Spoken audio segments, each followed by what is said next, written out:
का भी जानना बहुत जरूरी है, क्योंकि अभी हम लोग दलगत चुनावों के बीच में हैं, उनकी भूमिका जानना बहुत जरूरी है। तो एक तरफ तो जजमेंट और ये जो सारा इमर्ज हो, दूसरी तरफ एक प्रयास जो किया हमें अभी भी, जो हम क्या कर सकते हैं अभी भी कि इस बात को हम दूर दराज तक ले जाएं, क्योंकि मुझे अभी भी पता है कि इसका ब्लैकआउट था हमारे मीडिया में, इसका कंप्लीट ब्लैकआउट था। हम यहाँ 2 स्थानीय अखबार है, पत्रिका भास्कर, प्रिंटेड पेपर्स में लगभग ब्लैकआउट था, कुछ डिजिटल में ज़रूर था।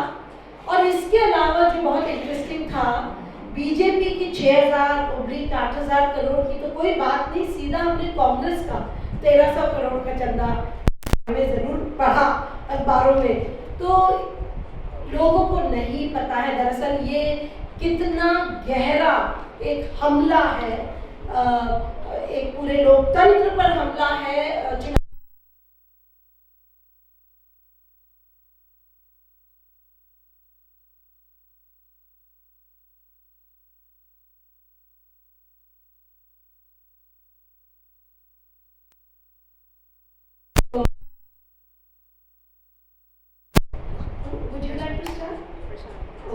तो और अरुणा जी, जैसे मैंने कहा, will join us very soon, और वो भी अपनी बात रखेंगे।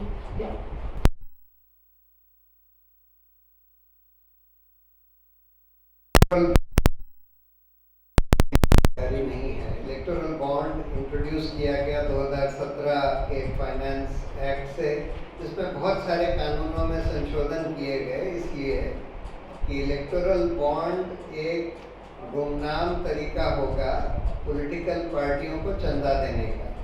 इलेक्टोरल बॉन्ड जैसे नोट होते हैं, नोट तो 500 रुपये तक के होते हैं, इलेक्टोरल बॉन्ड 1 करोड़ तक के हो सकते हैं। और ज़्यादातर इलेक्टोरल बॉन्ड जो खरीदे गए, जो कुल करीब 16,000 साढ़े 16,000 करोड़ के खरीदे गए, उसमें ज़्यादातर 1 करोड़ के ही बॉन्ड थे, 95% के करीब। तो नोट की तरह है, जिसमें किसी का नाम नहीं होता, एक गुप्त नंबर होता था जो कि अल्ट्रावायलेट से दिखाई देता था, लेकिन क्योंकि बॉन्ड पर किसी का नाम नहीं लिखा जाता था, और वो बॉन्ड कोई भी जना स्टेट बैंक की ब्रांच से खरीद कर और किसी भी पॉलिटिकल पार्टी को दे सकता था, और सिर्फ पॉलिटिकल पार्टियां ही एनकैश कर सकती थी। और बहुत सारे कानून में संशोधन किए गए, इसलिए कि ये गुमनाम रहे, किसी को पता न लगे कि किसने किस पार्टी को चंदा दिया। जब ये इंट्रोड्यूस करे गए तो इलेक्शन कमीशन और रिजर्व बैंक ने अपने अपने ऑब्जेक्शन रेज करे थे। इलेक्शन कमीशन ने तो बोला था कि भाई ये बड़ी गलत बात है कि ये किसी को पता ना लगे कि कौन किस पार्टी को चंदा दे रहा है। रिजर्व बैंक ने ये भी बोला था कि भाई इससे तो ये मनी लॉन्ड्रिंग वगैरह हो सकती है, शेल कंपनीज के थ्रू के जरिए फंडिंग करी जा सकती है, वगैरह वगैरह। सरकार ने जो इसके फेवर में जस्टिफिकेशन दिए, 2 प्राइमरी जस्टिफिकेशन दिए। एक जस्टिफिकेशन तो जेटली साहब, जो उस समय फाइनेंस मिनिस्टर थे जब इंट्रोड्यूस किया गया, उन्होंने ये बोला कि अगर लोगों को पता लगता है कि किसने किस पार्टी को चंदा दिया, तो कई बार जो रूलिंग पार्टी, अगर ऑपोजिशन पार्टीज को चंदा दिया जाता है, तो रूलिंग पार्टी जो है उन लोगों को विक्टिमाइज करती है कि तुमने ऑपोजिशन को क्यों चंदा दिया, और इसलिए लोग डरते हैं ऑपोजिशन को चंदा देने में, और इस वजह से हम ये गुमनाम बॉन्ड्स इंट्रोड्यूस कर रहे हैं। मोदी जी ने ये जस्टिफिकेशन दिया कि अभी तक तो सारी कैश फंडिंग होती है और लोग ज़्यादातर पैसा कैश में दे देते हैं पॉलिटिकल पार्टियों को, तो ये कैश बंद हो और ये बैंक के जरिए ही फंडिंग आए, क्योंकि ये इलेक्टोरल बॉन्ड्स बैंक से ही खरीदे जा सकते थे, स्टेट बैंक से, आपके अकाउंट से, या आप अपना KYC देकर। ये 2 जस्टिफिकेशन दिए गए। तो एक बात तो जब हम लोगों ने जब इनको बॉन्ड्स को चैलेंज किया, तो हम लोगों ने 3 मेन आधार हमारे 3 थे। पहला तो ये था कि भाई इस देश में जहाँ लोकतंत्र है और जहाँ सुप्रीम कोर्ट ने बोला है कि लोगों को ये जानने का अधिकार है कि पब्लिक अथॉरिटीज़ क्या कर रही हैं, तो ये भी जानने का अधिकार है कि किस पार्टी को कौन चंदा दे रहा है, कितना चंदा दे रहा है। और इसलिए ये लोगों के सूचना के अधिकार के खिलाफ है, जो कि एक मौलिक अधिकार है। दूसरा हमने ये बोला था कि आपने इसको गुमनाम रखा है तो इसके ज़रिए बहुत सारा पैसा घूस के तौर पर दिया जाएगा। जिन कंपनियों को सरकार से कॉन्ट्रैक्ट मिल रहे हैं या कुछ और फायदे मिल रहे हैं, वो कंपनियां घूस के तौर पर उन पार्टियों को चंदा देंगी इलेक्टोरल बॉन्ड के जरिए जिन पार्टीज की वो सरकारें हैं जो इन कंपनियों को फायदा पहुंचा रही हैं। और तीसरा हमने ये बोला था कि भाई ये चंदा जो है इलेक्टोरल बॉन्ड वाला, ये ज़्यादातर रूलिंग पार्टीज को ही जाएगा, चाहे वो सेंटर में रूलिंग पार्टी हो चाहे स्टेट्स में रूलिंग पार्टी हो, क्योंकि वही लोग फायदा पहुंचा सकते हैं और इसलिए जो लेवल प्लेइंग फील्ड है इलेक्शंस की वो डिस्टर्ब हो जाएगी। सुप्रीम कोर्ट ने इसका फैसला बहुत साल बाद दिया, 6 साल बाद दिया, लेकिन 6 साल बाद जब फैसला दिया तो बहुत अच्छा फैसला दिया। उस 6 साल में 16,500 करोड़ के इलेक्टोरल बॉन्ड खरीदे जा चुके थे, दिए जा चुके थे, जिसमें से आधे करीब 50% बीजेपी को मिले थे और बाकी भी करीब सारे के सारे रूलिंग पार्टीज स्टेट्स में जो थी उनको दिए गए थे। जो नॉन रूलिंग पार्टीज थी उनको तो हार्डली कोई चंदे दिए गए। और सीपीएम एक पार्टी थी जिसने इन प्रिंसिपल बोला था कि हम इलेक्टोरल बॉन्ड नहीं लेंगे, और उन्होंने सुप्रीम कोर्ट में इसको चुनौती भी दी थी। वही एक पॉलिटिकल पार्टी थी जिन्होंने चुनौती दी थी। हम लोगों ने तो खैर दी थी एडीआर, कॉमन कॉज वगैरह में। सुप्रीम कोर्ट का जब फैसला आया तो बहुत अच्छा फैसला आया। उन्होंने पहले तो ये बोला कि ये सारे कानून जिनके जरिए ये गुमनाम बॉन्ड लाया गया है ये सब गैर संवैधानिक है, इन सबको रद्द किया जाता है। और उन्होंने तीनों कारण दिए कि ये सूचना के अधिकार के खिलाफ है, इससे घूसखोरी बढ़ेगी, और तीसरा कि ये लेवल प्लेइंग फील्ड को भी डिसरप्ट करता है बिटवीन पॉलिटिकल पार्टीज। दूसरा उन्होंने ये बोला कि ये जो एक और कानून लाया गया, ये सारे कानून जो है फाइनेंस बिल के थ्रू लाए गए थे 2017 में। दूसरा कानून ये लाया गया था कि उससे पहले कानून ये कहता था कि कोई भी कंपनी किसी भी पॉलिटिकल पार्टी को पॉलिटिकल चंदा अपने प्रॉफिट का 7.5% से ज़्यादा नहीं दे सकती। उसको अमेंड कर दिया था इसी फाइनेंस बिल से 2017 में, और ये लिमिट हटा दी थी कि कितना भी दे सकते हैं, अगर आप लॉस मेकिंग कंपनी है तब भी दे सकते हैं। और सुप्रीम कोर्ट ने इस कानून में जो अमेंडमेंट किया गया था इसको भी रद्द कर दिया। और तीसरी सबसे बड़ी बात उन्होंने ये बोली कि जो इलेक्टोरल बॉन्ड दिए गए थे इसका खुलासा होना चाहिए, जनता को पता लगना चाहिए कि किस कंपनी ने, किसने किस पार्टी को इलेक्टोरल बॉन्ड के जरिए चंदा दिया। तो स्टेट बैंक ऑफ इंडिया को आदेश दिया कि भाई इसका खुलासा करिए। अब स्टेट बैंक ऑफ इंडिया को 3 हफ्ते का समय दिया। ठीक 3 हफ्ते बाद स्टेट बैंक ने एक एप्लीकेशन फाइल करी कि नहीं जी, हमको तो 3.5 महीना और चाहिए, और हम चुनाव खत्म होने के बाद 30 जून तक हम ये बता सकते हैं कि भाई किसने किसको इलेक्टोरल बॉन्ड दिए, हमको इसमें 3.5 महीने और लगेंगे। सुप्रीम कोर्ट ने बोला कि ये कोई बात नहीं है, ये इंफॉर्मेशन तो आप कह चुके हैं कि आपके पास है, आप इसको तुरंत दे दीजिए।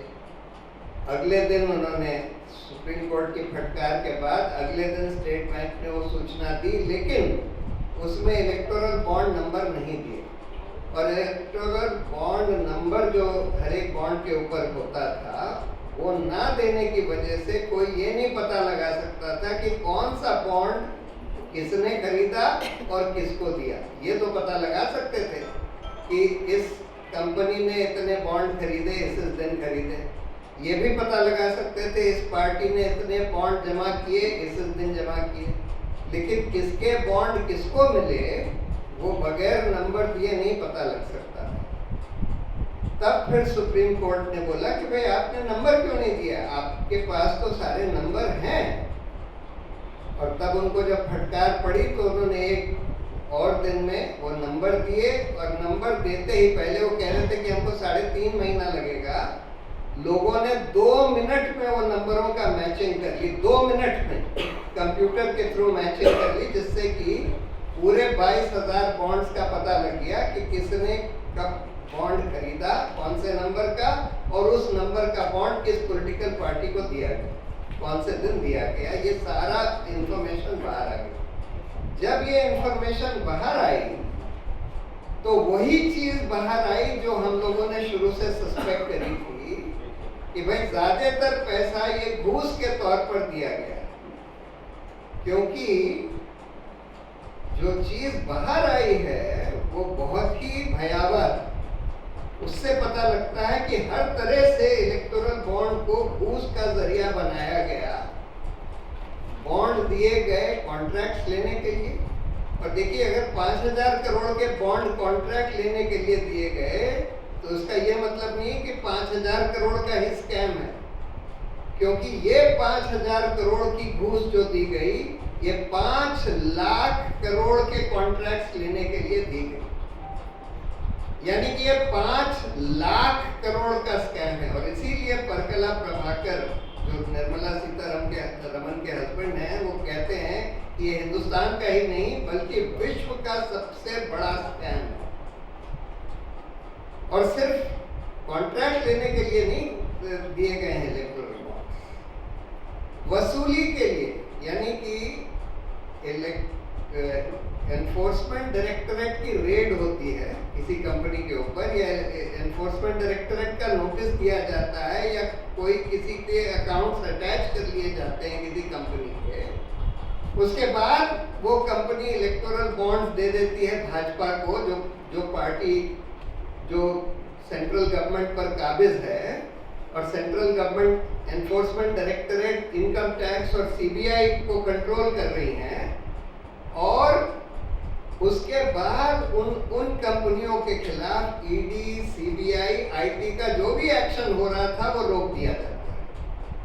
अब चाहे इसके लिए भी 5,000 करोड़ के ही बॉन्ड दिए गए हों वसूली के लिए, यानी कि ईडी, आईटी, सीबीआई को रोकने के लिए, लेकिन इसके जरिए भी आपने लाखों करोड़ का नुकसान कराया है अपने पब्लिक एक्सचेकर, क्योंकि लाखों करोड़ उन कंपनियों से वसूली होनी चाहिए थी कायदे से, जो वसूली रोक दी गई। तो सरकार की तरफ से वसूली होती, सरकार के पास पैसा आता, और उसमें से 1% भाजपा ने ले लिया, रूलिंग पार्टी ने, और इसको अपनी वसूली का धंधा बना लिया। यानी लाखों करोड़ का जो टैक्स था वो चोरी हो रहा था, लाखों करोड़ की मनी लॉन्ड्रिंग हुई।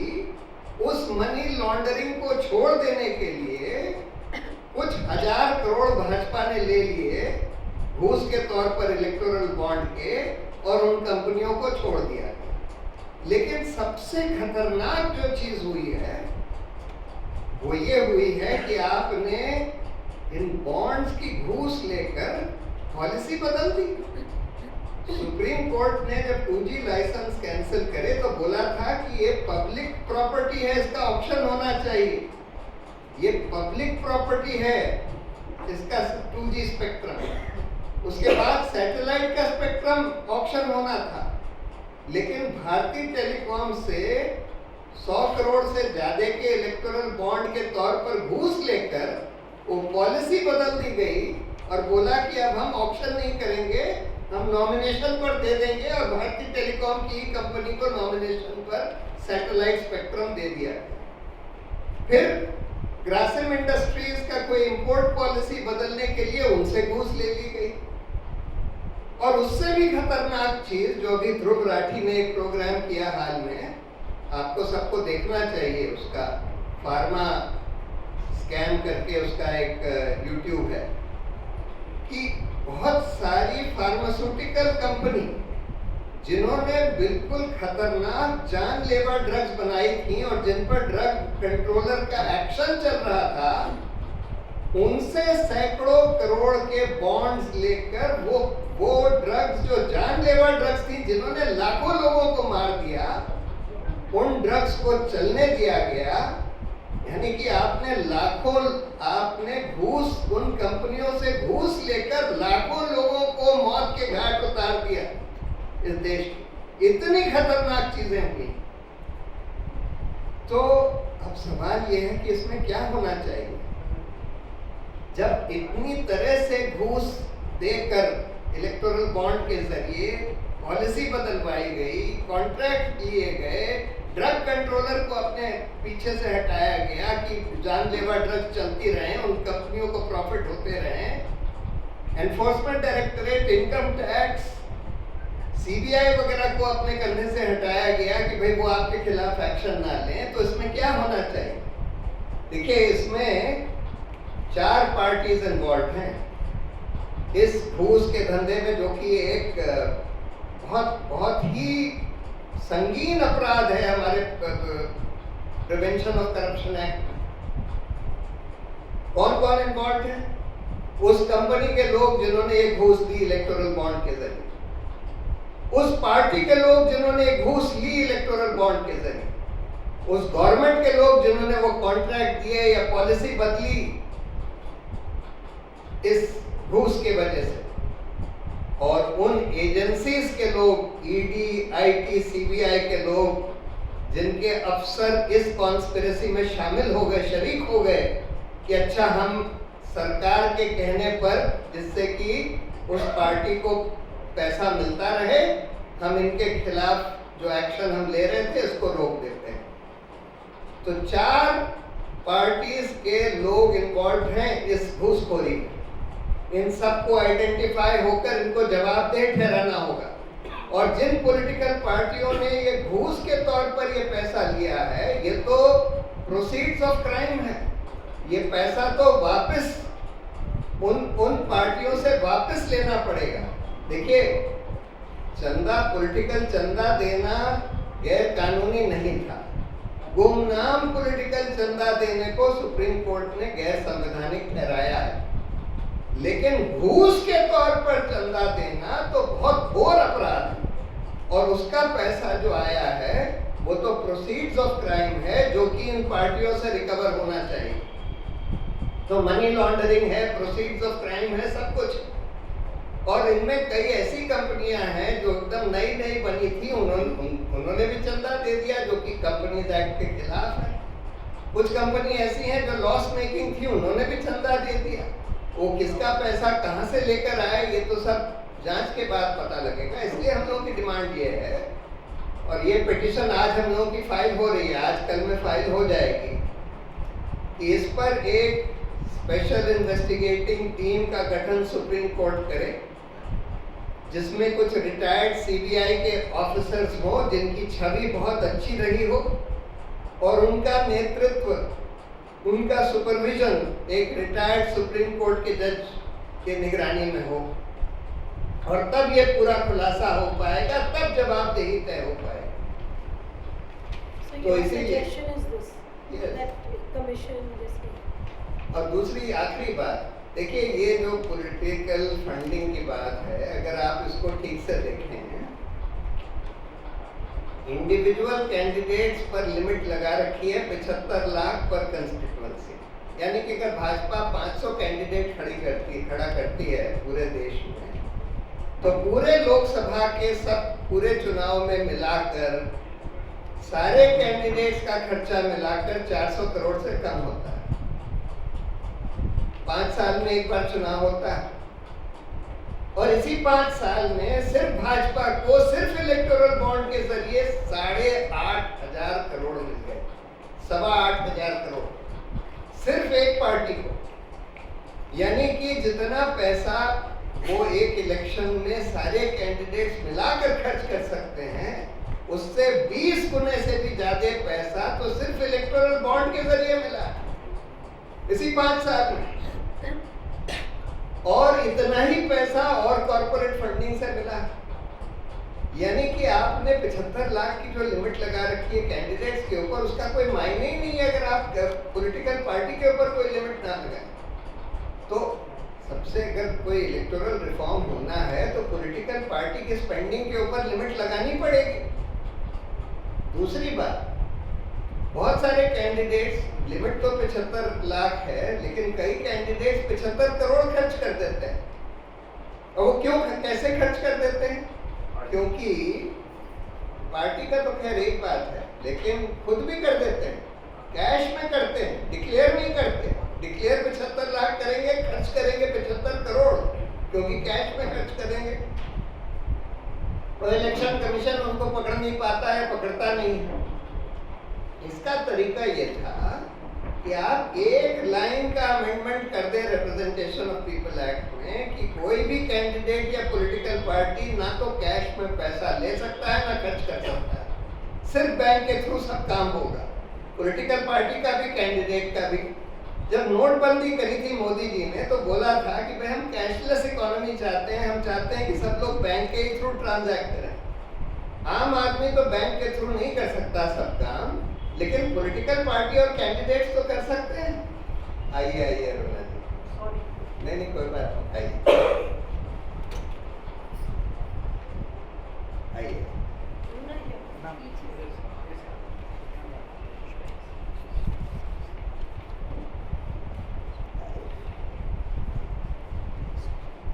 No, that's fine. आप तो बहुत दूर से आए। तो पॉलिटिकल पार्टी और कैंडिडेट्स को तो बाध्य किया जा सकता है कि वो अपना सारा पैसा लेन देन सब बैंक के थ्रू ही करें, कैश में ना करें। और अगर कैश पकड़ा गया किसी के हाथ में भी, किसी पॉलिटिकल पार्टी या कैंडिडेट के, तो उसको डिस्क्वालीफाई कर दिया जाएगा। ये बहुत आसानी से अमेंडमेंट किया जा सकता था। और आखिर में स्टेट फंडिंग होनी चाहिए इलेक्शंस की। बहुत सारे तो ऐसे गरीब कैंडिडेट्स होते हैं जो बहुत अच्छे होते हैं, जिन्होंने जमीन पर बहुत अच्छा काम किया है, लेकिन उनके पास 75 लाख भी नहीं है खर्च करने के। और आज चुनाव का पूरा खेल जो है पैसों का खेल हो गया है, क्योंकि पैसे से ही आप विजिबिलिटी हासिल करते हैं, पैसे से ही आप इश्तिहार दे सकते हैं टीवी पर, अखबारों में, पैसे से ही आप होर्डिंग बैनर्स लगा सकते हैं, पैसे से ही आपके पॉलिटिकल वर्कर्स जो हैं उनको आप पैसा देकर घुमा सकते हैं, आपके पोस्टर बैनर हैंडल्स लेकर। और पैसे से ही आजकल रैलीज भी होती हैं। और ये क्योंकि हमारे पास फर्स्ट पास द पोस्ट है 2 लेवल्स पर, जब हम अपना कैंडिडेट इलेक्ट करते हैं और उसके बाद जब गवर्नमेंट बनती है, यानी कि जिस कैंडिडेट को या जिस पॉलिटिकल पार्टी को मेजॉरिटी मिलती है, जो कैंडिडेट हाईएस्ट वोट्स पाता है वही सोल रिप्रेजेंटेटिव हो जाता है, और जिस पॉलिटिकल पार्टी को मेजॉरिटी मिलती है उसी की गवर्नमेंट बन जाती है। तो इस वजह से लोग कई बार जो उनके हिसाब से बेस्ट कैंडिडेट है उसको वोट नहीं करते। अगर उनको लगता है कि भाई ये कैंडिडेट जीत नहीं सकता, तब फिर वो ये देखते हैं कि जो कैंडिडेट्स जीत सकते हैं उनमें से कम खराब कौन है, उसको वोट कर देते हैं। और ये कैसे वो अनुमान लगाते हैं कि कौन जीत सकता है कौन नहीं जीत सकता, ये अनुमान लगाते हैं विजिबिलिटी के आधार पर। और विजिबिलिटी पैसे का खेल हो गया है। इसी वजह से पैसे के खेल को कम करने के लिए, लेवल प्लेइंग फील्ड बनाने के लिए ये जरूरी है कि स्टेट फंडिंग भी हो इलेक्शंस की। जैसे कि आप ये कह दें कि भाई हर वोट के लिए 50 रुपए आपको दिए जाएंगे चुनाव के बाद।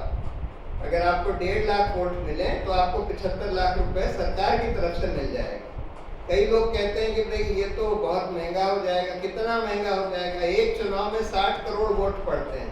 60 करोड़ 50 से गुणा करिए तो 3000 करोड़। एक चुनाव में 1 लाख करोड़ खर्च होता है।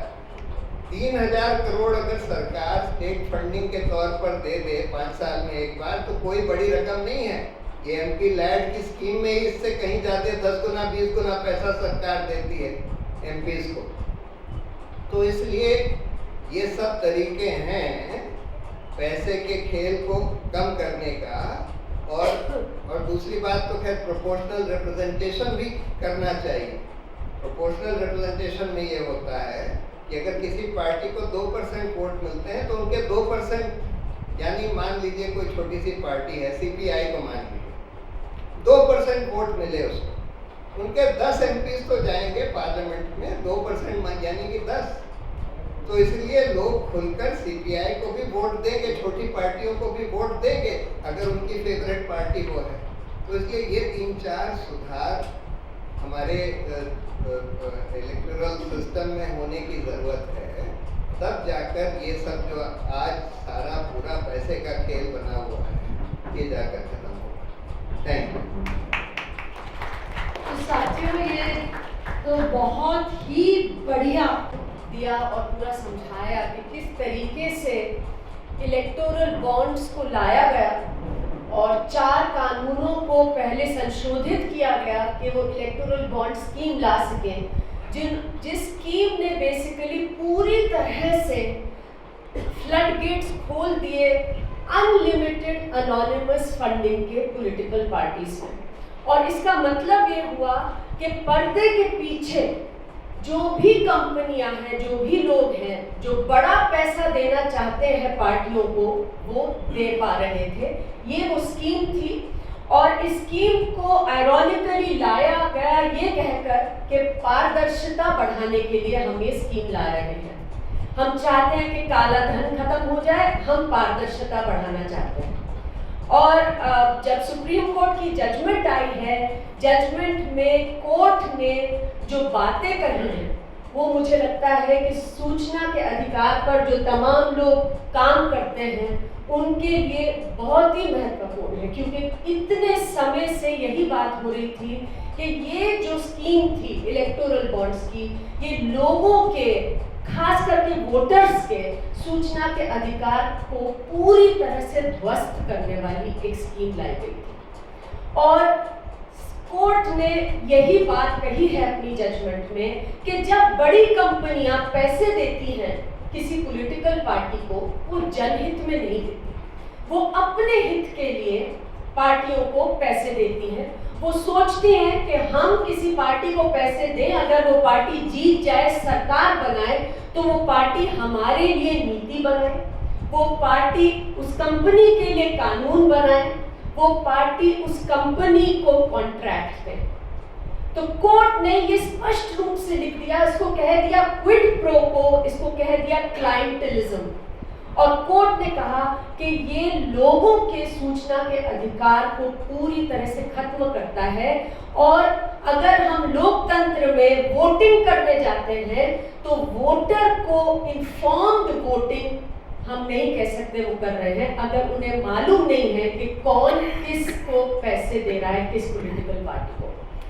अब ये तो सीधी सी बात है कि अगर हम अभी चुनावों में जाएंगे, सामने सारी पार्टियां हैं, अगर हमें यही नहीं पता कि किसने किस पार्टी को पैसे दिए, पार्टी ने किस कंपनी से पैसे दिए, तो हम कैसे जानेंगे कि वो पार्टी किसके लिए काम करेगी जब वो चुनकर आएगी। तो हमारा इन्फॉर्म्ड वोट नहीं हो सकता। यही प्रिंसिपल था कि कोर्ट ने कहा कि ये अनुच्छेद 19(1)(a) का उल्लंघन है। Article 19(1)(a) of the constitution, जो कि फ्री स्पीच एंड एक्सप्रेशन और फ्रीडम ऑफ इंफॉर्मेशन को गारंटी करता है, उसका उल्लंघन है। प्रशांत ने बता दिया कि कैसे घूसखोरी, ब्राइबरी, किकबैक्स और एक्सटॉर्शन का ये पूरा एक स्कैम बन गया है इलेक्टोरल बॉन्ड्स। लेकिन आप सभी ने देखा होगा कि किस तरीके से हमारे जो टॉप के मिनिस्टर्स हैं और प्रधानमंत्री भी जो हैं, वो कैसे अभी तक डिफेंड कर रहे हैं इलेक्टोरल बॉन्ड्स की स्कीम को। 2 दिन पहले ही प्रधानमंत्री ने ANI को एक लंबी इंटरव्यू दी जिसमें उन्होंने कहा कि किस तरीके से उन्हें लगता है कि ये फैसला जो सुप्रीम कोर्ट का आया शायद वो सही नहीं था। उन्होंने ये कहा कि जो ये इलेक्टोरल बॉन्ड्स का विरोध करते आए हैं वो पछताएंगे। और क्या कारण दी उन्होंने, मुझे लगता है कि जरूरी है कि ये एक पूरा नैरेटिव बिल्ड किया जा रहा है, तो जरूरी है कि उन 4-5 बिंदुओं को हम समझ लें और वो जजमेंट से भी कैसे निकलते हैं और जो सूचना बाहर निकली है जिसके बारे में श्री गिरीश हमसे बात करेंगे in detail, I am sure, उससे कैसे जुड़ती है ये बात हम समझ लें। पहली चीज, प्रधानमंत्री कह रहे हैं कि इस जजमेंट ने पूरी तरह से काले धन की ओर हमें धकेल दिया है। तो उन्होंने कहा कि उन्होंने अपने आप को कहा कि मैं तो ये इलेक्टोरल बॉन्ड की स्कीम इसलिए लाया था कि देश में ब्लैक मनी, काला धन समाप्त हो जाए। अब अगर हम समझें कि इलेक्टोरल बॉन्ड्स और काले धन का क्या रिश्ता रहा, देखिए इलेक्टोरल बॉन्ड्स जो हैं वो जैसे प्रशांत ने कहा कि एसबीआई से कोई भी खरीद सकते थे, बैंकिंग चैनल से खरीदने थे अपना केवाईसी देकर। अब अगर मेरे पास बैंक में पैसा है तो मैं जाकर इलेक्टोरल बॉन्ड बैंकिंग चैनल से खरीद सकती हूँ, मेरा केवाईसी जाएगा। लेकिन अगर किसी और के पास कैश है तो वो मुझसे वो बॉन्ड खरीद सकते हैं मुझे कैश देकर, और वो बॉन्ड को वो जाकर पॉलिटिकल पार्टी को दे सकते हैं। तो ये क्या हुआ, ये सीधी मनी लॉन्ड्रिंग हो गई, क्योंकि काला धन किसी ने दिया और मैंने बैंकिंग चैनल से बॉन्ड खरीदा था, मैंने उनको वो बॉन्ड दे दिया। ये जो बात है ये सबसे पहले RBI, reserve bank of India और इलेक्शन कमीशन ऑफ इंडिया ने चिट्ठियों में वित्त मंत्रालय को लिखकर भेजा। आरटीआई के तहत ये चिट्ठियां हम लोगों ने निकलवाई तो सामने आया कि आरबीआई ने कहा था कि आप इलेक्टोरल बॉन्ड स्कीम मत लाइए। ये सरकार को, वित्त मंत्रालय को लिख के कहा गया आप ये स्कीम मत लाइए, ये बहुत डेंजरस स्कीम है क्योंकि ये मनी लॉन्ड्रिंग का एक सीधा जरिया बन जाएगी। उन्होंने कहा, ईसीआई ने कहा शेल कंपनियां सेटअप हो जाएंगी क्योंकि आपने कंपनीज एक्ट बदल दिया, शेल कंपनी सेटअप हो जाएंगी with the sole purpose of funding political parties. और आज बैठकर प्रधानमंत्री जब ना केवल आरबीआई की बात सुनी गई, ना ईसीआई की बात सुनी गई, ये कह दिया गया नहीं अब तो ये हो चुका है, हम तो फाइनेंस बिल को प्रिंट कर चुके हैं, अब हम कुछ नहीं कर सकते, इलेक्टोरल बॉन्ड स्कीम चलाई। अब सुप्रीम कोर्ट ने भी यही कह दिया, ये सवाल पूछे सुप्रीम कोर्ट ने और कह दिया कि इससे तो ब्लैक मनी जनरेट होगा, इससे तो मनी लॉन्ड्रिंग हो सकती है। अब भी प्रधानमंत्री कह रहे हैं कि नहीं, हम तो ब्लैक मनी से हटाना चाहते थे और इससे तो बड़ा नुकसान हो जाएगा हमारे देश में। आप डेटा देखिए जो निकल के आया है इलेक्टोरल बॉन्ड्स पे। डेटा में अगर हम देखें कि कैसी कंपनियों ने पैसे दिए हैं, हिंदू में स्टोरी आई है जिसमें लिखा है कि 575 करोड़ रुपए ऐसी कंपनियों ने दिए जिनका नेट एग्रीगेट नेट लॉसेस जो थे 1 लाख करोड़ रुपए से ज्यादा थे। अब जिनके लॉसेस 60 साल के लॉसेस, एग्रीगेट नेट लॉसेस जो हैं 1 लाख करोड़ से ज्यादा के हैं, वो कंपनियां कैसे इलेक्टोरल बॉन्ड्स दे रही हैं? उनके पास कहां से पैसे आ रहे हैं कि वो इलेक्शन में चंदा दे रही हैं और पार्टियों को चंदा दे रही हैं? तो सीधा ये पॉइंट करता है टुवर्ड्स मनी लॉन्ड्रिंग। क्या वो कंपनियां किसी और का पैसा पहुंचा रही है इलेक्टोरल बॉन्ड्स के जरिए पार्टियों के पास? उसके बावजूद हमें ये कहा जा रहा है कि ये तो बहुत ही एक रिग्रेसिव स्टेप हो गया। दूसरी चीज जो कही गई कि हम ये बॉन्ड्स बहुत पवित्र मन से लाए, उन्होंने कहा हम ये चाहते थे कि कैश में डोनेशन ना आए। क्यों? क्योंकि कैश क्यों देती है बड़ी कंपनियां? कंपनियां डरती हैं कि अगर गवर्नमेंट को, जो पार्टी गवर्नमेंट बनाती है, उसे पता चल गया कि हमने विपक्ष को पैसे दिए हैं तो वो तो हमारे ऊपर पूरी तरह से प्रहार कर देंगे। इसलिए हम चाहते थे कि कैश ना दे वो कंपनियां, डरे ना, कैश ना दे, बैंकिंग चैनल से पैसे दे, इसलिए हम बॉन्ड लेकर आए। लेकिन सीधी सी बात है, एसबीआई वाज द बैंक जो कि डेजिग्नेटेड बैंक था जिसके थ्रू इलेक्टोरल बॉन्ड्स की सेल हो रही थी और रिडीम हो रहे थे। तो एसबीआई को तो शुरू से पता था कि कौन बॉन्ड खरीद रहे हैं और कौन सी जो पार्टी है वो बॉन्ड ले रही है। और उसके बाद ये एक फियर शुरू से था, लेकिन सरकार कहती रही, वित्त मंत्री कहते रहे कि नहीं नहीं ये फुल्ली अनोनिमस बॉन्ड होंगे, ना लोगों को पता होगा, ना रेगुलेटर को पता होगा, ना किसी भी पॉलिटिकल पार्टी को पता होगा। उसके बाद 2018 में इन्वेस्टिगेटिव जर्नलिस्ट क्या पाते हैं कि एक यूनिक अल्फा न्यूमेरिक नंबर है हर एक बॉन्ड पर जो कि अल्ट्रावायलेट लाइट में नजर आता है। तो एकदम हलचल मच गई कि ये तो देखिए ट्रैकिंग हो रही है। तो इसका मतलब ये हुआ कि एसबीआई को मालूम है, सरकार को मालूम है, रूलिंग पार्टी जो सेंटर पे है बीजेपी, उन्हें मालूम है कि कौन बॉन्ड खरीद रहा है, कितने के खरीद रहे हैं और किस पार्टी को दे रहे हैं। तो फटाफट फाइनेंस मिनिस्ट्री ने कम्युनिकेशन निकाली 2018 में कि डरने की कोई बात नहीं है, एसबीआई कहीं रिकॉर्ड नहीं कर रहा ये अल्फा न्यूमेरिक नंबर कि किसने बॉन्ड खरीदा और किसने बॉन्ड लिया। तो उन्होंने कहा ट्रैकिंग नहीं हो सकती है, फाइनेंस मिनिस्ट्री का 2018 का कम्युनिकेशन है। अब आप देखिए, जब सुप्रीम कोर्ट का फटकारा पड़ता है तो एसबीआई सूचना निकालता है और उस सूचना में वो अल्फा न्यूमेरिक नंबर दोनों तरफ रिकॉर्डेड है। तो अगर फाइनेंस मिनिस्ट्री कह रही है कि रिकॉर्ड नहीं करना, तो किसके आदेश पर एसबीआई रिकॉर्ड कर रहा था, ये बड़ा सवाल है।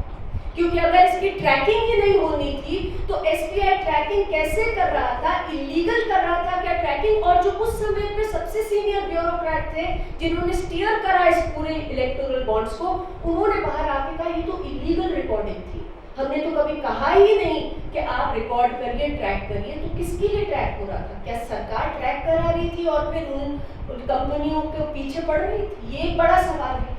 एक आरटीआई में अभी हाल ही में हमने पूछ लिया कि एसओपी दे दीजिए, स्टैंडर्ड ऑपरेटिंग प्रोसीजर एसबीआई का क्या था वो दे दीजिए, जिससे कि हम जान पाए कि अल्फा न्यूमेरिक नंबर लिखना था कि नहीं लिखना था।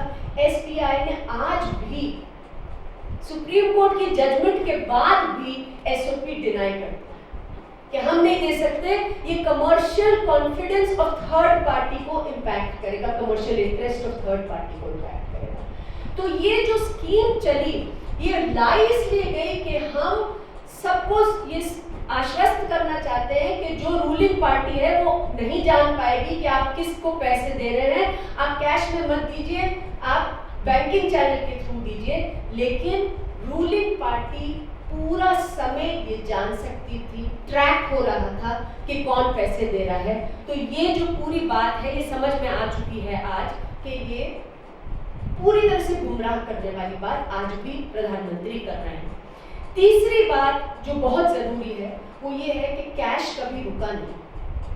पहले ये होता था, ये कहा गया था कैश पहले बहुत होता था, अब तो इलेक्टोरल बॉन्ड आगे कैश खत्म होने जैसा हो गया। सुप्रीम कोर्ट ने भी ये पूछ लिया कि क्या अब आपने बैन कर दिया, जैसे प्रशांत ने कहा कि आपने बैन कर दिया कैश, अब कोई पार्टी कैश में तो पैसे नहीं ले सकती। उन्होंने कहा नहीं, कैश तो चल रहा है। तो कैश तो चल रहा है और साथ में जो हम पहले जान पाते थे सूचनाएं कि बैंकिंग चैनल से कौन पार्टियों को पैसे दे रहा है, वो भी आपने अनोनिमस कर दिया, गोपनीय कर दिया। तो ये जो कैश बंद हुआ, ये क्लेम जो है ये पूरी तरह से हवाई क्लेम है। There is no evidence to back the fact that cash ever reduced because of electoral bonds. अब प्रधानमंत्री ने कहा कि इलेक्टोरल बॉन्ड्स तो बहुत बड़ी सक्सेस स्टोरी बन गया। क्यों? क्योंकि इलेक्टोरल बॉन्ड्स हैं, इसलिए आज हम ये जान पाए। कोर्ट ने कह दिया कि बैन कर दीजिए और ये कह दिया कि पहले का भी बता दीजिए। प्रधानमंत्री अगर कह रहे हैं कि हम पारदर्शिता चाहते थे और ये सक्सेस स्टोरी है, तो मेरा सीधा एक सवाल है, अभी भी सुप्रीम कोर्ट ने हमें 25% बॉन्ड की सूचना नहीं दे पाई। देखिए कोर्ट ने क्या कहा कि 12 अप्रैल 2019 के बाद जो भी बॉन्ड खरीदे गए वो किसने खरीदे और किसको मिले ये बता दीजिए। उससे पहले 4000 करोड़ रुपए के बॉन्ड खरीदे गए थे, उसकी सूचना अभी हमें नहीं मिली है क्योंकि कोर्ट ने नहीं कहा। तो प्रधानमंत्री अगर कहते हैं ये सक्सेस स्टोरी है तो दे दें, क्या तकलीफ है? बोल दें एसबीआई को कि आप दे दीजिए ये भी सूचना, हम तो सक्सेस स्टोरी बना रहे हैं, हम तो इसको पारदर्शी स्कीम बना रहे थे। क्या रोक रही है? कुछ नहीं रोक सकता हूं। अब फाइनल बात, प्रधानमंत्री कह रहे हैं कि ये देखिए कितनी गुमराह किया जा रहा है देश को।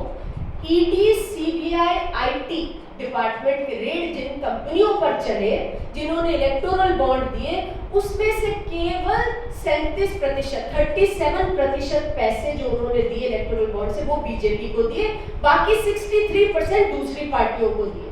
तो उन्होंने कहा इसका मतलब ये है कि ये इसका ईडी सीबीआई से कोई लेना देना नहीं। जी नहीं, सीधी सी बात है, अगर 63% किसी और पार्टी को दिए हैं वो देख लिया जाएगा कि किस क्विड प्रो क्वो के लिए दिए थे, लेकिन ईडी सीबीआई आईटी डिपार्टमेंट के ऊपर तो किसी और पार्टी का जोर नहीं चलता। उस पर तो ruling party at the centre का कंट्रोल है आईटी डिपार्टमेंट में, ईडी सीबीआई के जो कामकाज है। तो जो 37% पैसे मिले, नियरली 40% पैसे वो कंपनियों ने जो दिए बीजेपी को, वो किस लिए दिए ये सवाल। और डिफ्लेक्ट करने से, गुमराह करने से वो सवाल चला नहीं जाएगा। और जो प्रशांत ने कहा कि इसमें इंडिपेंडेंट प्रोब इसीलिए चाहिए क्योंकि the role of the investigators is itself under question today. हमारे देश की प्रीमियर इन्वेस्टिगेटिंग एजेंसीज हैं ये ईडी और सीबीआई। अगर उन्हीं का रोल इसमें अब इस तरीके से दिख रहा है कि क्या एक्सटॉर्शन और वसूली के लिए इनको पीछे छोड़ दिया गया कुछ कंपनियों के कि आप पैसे दीजिए वरना ये आपके पीछे आएंगे, या इसलिए हुआ कि उन्होंने कंपनियों ने गलत काम किया था, ईडी सीबीआई की रेड चल रही थी और उन्होंने ruling party at the centre BJP को पैसे दिए कि भाई हमारा केस बैक बर्नर पे डाल दीजिए, वॉशिंग मशीन में जाने के लिए उन्होंने दिए पैसे। ये कौन तय करेगा? ये ईडी सीबीआई तो तय नहीं कर सकते, because who is going to investigate the investigators? ये तो केवल एक कोर्ट मॉनिटर्ड इन्वेस्टिगेशन ही सामने ला सकती है ये सारा सच। और इसलिए बहुत जरूरी है कि 3-4 चीजें जो हमें अभी भी मांग करते रहना पड़ेगा, और सूचना के अधिकार का जो पूरा अभियान है, अरुणा है यहाँ पर और तमाम सभी लोग जो हम देश में सूचना के अधिकार के लिए तत्पर हैं और बात करते हैं, हमें 3-4 चीजों की मांग लगातार अभी भी करनी होगी। एक, ये कोर्ट मॉनिटर्ड इन्वेस्टिगेशन बहुत जरूरी है तय तक पहुंचने के लिए कि आखिरकार इन बॉन्ड्स के जरिए क्या हो रहा है। दूसरी चीज, कोर्ट ने कहा कि लोग इन्फॉर्म्ड तरीके से वोटिंग के लिए जाएं।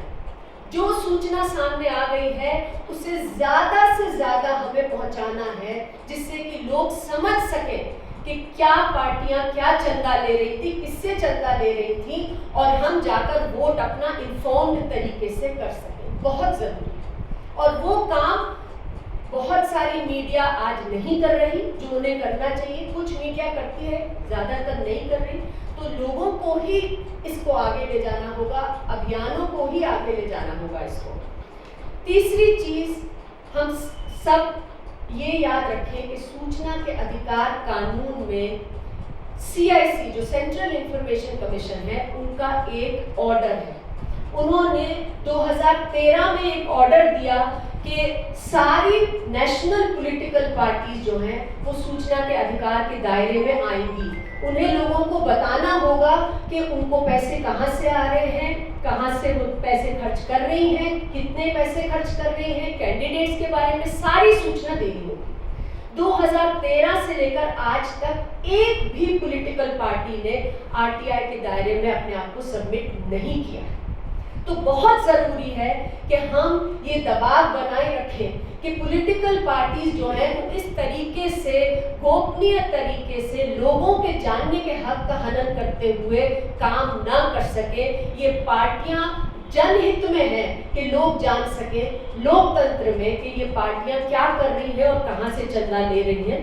और अगर प्रधानमंत्री वास्तव में चाहते हैं कि पारदर्शिता हो तो प्रधानमंत्री को शुरुआत यहीं से करनी चाहिए कि कम से कम भारतीय जनता पार्टी कह रही है कि हम सूचना के अधिकार के दायरे में आ रहे हों और बाकी पार्टियों को भी कहें कि आप आइए, ये कानून है, ये हम पर ये एक ऑब्लिगेशन है और कोई अनोनिमिटी नहीं होगी चंदे में।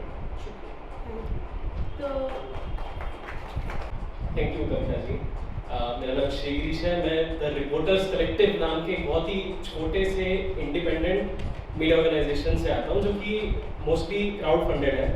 हमें आज जैसे लोगों के डोनेशंस के थ्रू ही हम काम करते हैं।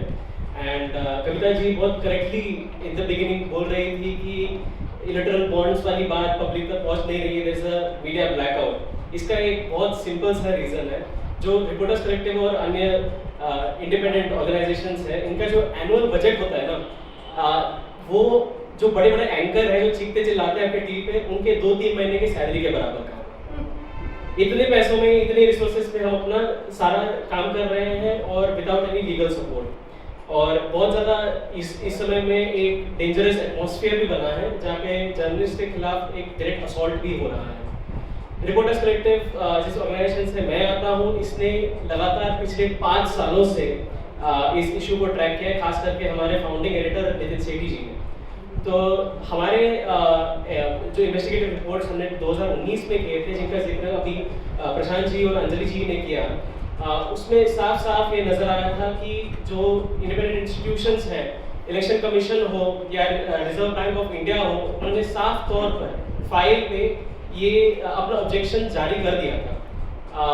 इन्होंने ऑलरेडी इसको समराइज कर दिया, तो मैं फिर से उसमें डिटेल में नहीं जाना चाहूँगा। बस एक चीज़ ऐड करना चाहूँगा कि गवर्नमेंट ने बहुत ही ऑडेसिटी के साथ एकदम खुलकर इन इंस्टीट्यूशंस को एक तरह से अपनी जगह दिखाने की कोशिश की, उनको पुट डाउन किया।